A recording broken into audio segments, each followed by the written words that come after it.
సంచార జాతుల కులాలకు చెందిన గంగిరెడ్ల కులానికి ప్రత్యేక కార్పొరేషన్ ఏర్పాటు చేయాలని రాష్ట్ర తెలుగుదేశం పార్టీ ప్రధాన కార్యదర్శి ఎమ్మెల్సీ దువ్వారపు రామారావు పిలుపునిచ్చారు. 72వ సంచార జాతుల విముక్తి దినోత్సవం సందర్భంగా సబ్బవరం మండల గంగిరెడ్ల కులాల సంయుక్త ఆధ్వర్యంలో నిర్వహించిన సభలో ఆయన ముఖ్య అతిథిగా పాల్గొన్నారు. ఈ సందర్భంగా ఆయన మాట్లాడుతూ 1871లో అప్పటి బ్రిటిష్ పాలకులు సంచార జాతులను దొంగలుగా, గజ దొంగలుగా ముద్ర వేశారని, దాంతో వారికి గుర్తింపునకు నోచుకోలేని దౌర్భాగ్య స్థితి ఏర్పడిందని ఆవేదన వ్యక్తం చేశారు. భారతదేశానికి స్వాతంత్ర్యం వచ్చిన తర్వాత సంచార జాతులను డీనోటిఫైడ్ మోస్ట్ వాంటెడ్ బీసీ కులాలుగా 52 కులాలను పరిగణించారని గుర్తు చేశారు. ఆ ఎంబీసీ కులాల జాబితాలోకి గంగిరెడ్లు జాతులు కూడా వస్తాయని తెలిపారు. ప్రస్తుతం గంగిరెడ్ల కులాలను బీసీఏలుగా గుర్తించి సర్టిఫికెట్లు జారీ చేస్తున్నారన్నారు. కానీ సంచార జాతులన్నింటినీ షెడ్యూల్డ్ తరగతుల జాబితాలో చేర్చాలని డిమాండ్ చేశారు. ఈ సందర్భంగా గంగిరెడ్ల కుల లబ్ధిదారులకు అభినందన పత్రాలు అందజేశారు.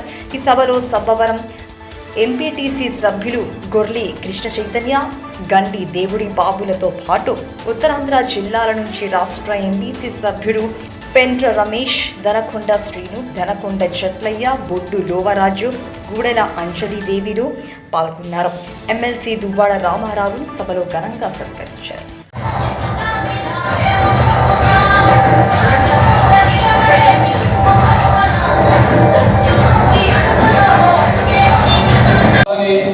అనంతపురంలో కానీ వీళ్ళంతా శత్రురాజాలు ఉండాలని ఆయన ఆరోగ్యం గుర్తించి ఆరోగ్య ముఖ్యమంత్రి అయిన చంద్రబాబు నాయుడు గారికి 2016లో దీనికి పెట్టాలి.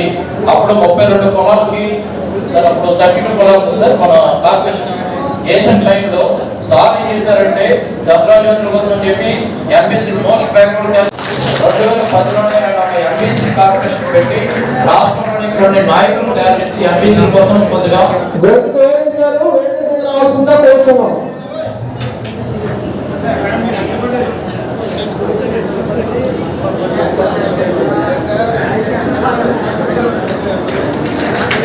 ఆనాడే శ్రీ దువ్వాడ రామారావు గారు ఎంబీసీలు అని చెప్పి ఒక ఆర్గనైజింగ్ పెట్టి శ్రీ పెంట్ర రమేష్,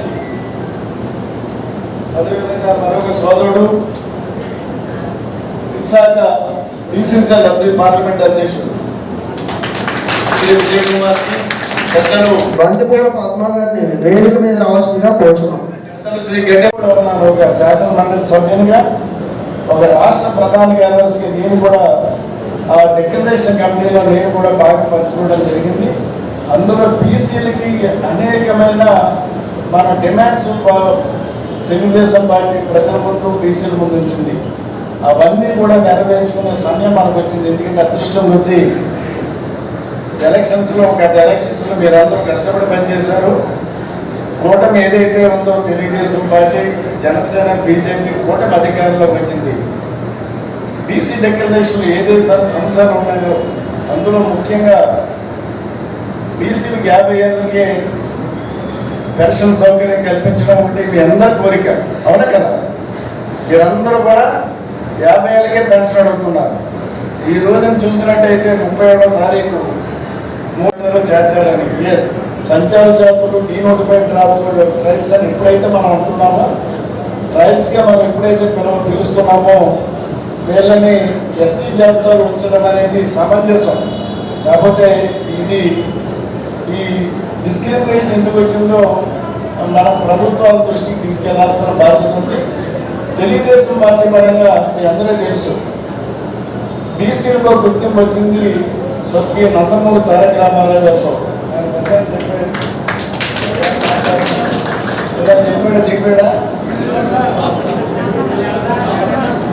చెప్పాడు ఇప్పుడు స్వర్గీయ నందమూరి తారక రామారావు గారితో బీసీలకు గుర్తింపు వచ్చింది. దాన్ని ఉన్నత శిఖరాలు తీసుకెళ్లిన ఘనత మన ప్రీతం ముఖ్యమంత్రి చంద్రబాబు నాయుడు గారు. ఈ రోజున బీసీలకు ఒక అవకాశాలు వస్తున్నాయంటే మీ అందరికీ తెలుసు. ఎలక్షన్స్ ముందు 2024 ఎలక్షన్స్ ముందు మంగళగిరిలో మనం ఒక బీసీ డిక్లరేషన్ ఒకటి ప్రజల ముందుకు తీసుకొచ్చాం. దృష్టికి తీసుకెళ్ళి 2024 ఎలక్షన్స్ ముందు మంగళగిరిలో మనం ఒక బీసీ డిక్లరేషన్ ఒకటి ప్రజల ముందుకు తీసుకొచ్చాం. 2024 ఎలక్షన్స్ ముందు మంగళగిరిలో మనం ఒక బీసీ డిక్లరేషన్ ఒకటి ప్రజల ముందుకు తీసుకొచ్చాం. 2024 ఎలక్షన్స్ ముందు మంగళగిరిలో మనం ఒక బీసీ డిక్లరేషన్ ఒకటి ప్రజల ముందుకు తీసుకొచ్చాం. అత్యంత వెనుకబడిన కులాల జాబితాని మొట్టమొదటిగా మన గౌరవ ముఖ్యమంత్రి గారు పెద్దయిన చంద్రబాబు నాయుడు గారి దృష్టికి తీసుకెళ్ళిన ఒక అవకాశం నాకు దక్కింది. ఎందుకంటే ఇందులో రకరకాలుగా ఉన్నారు.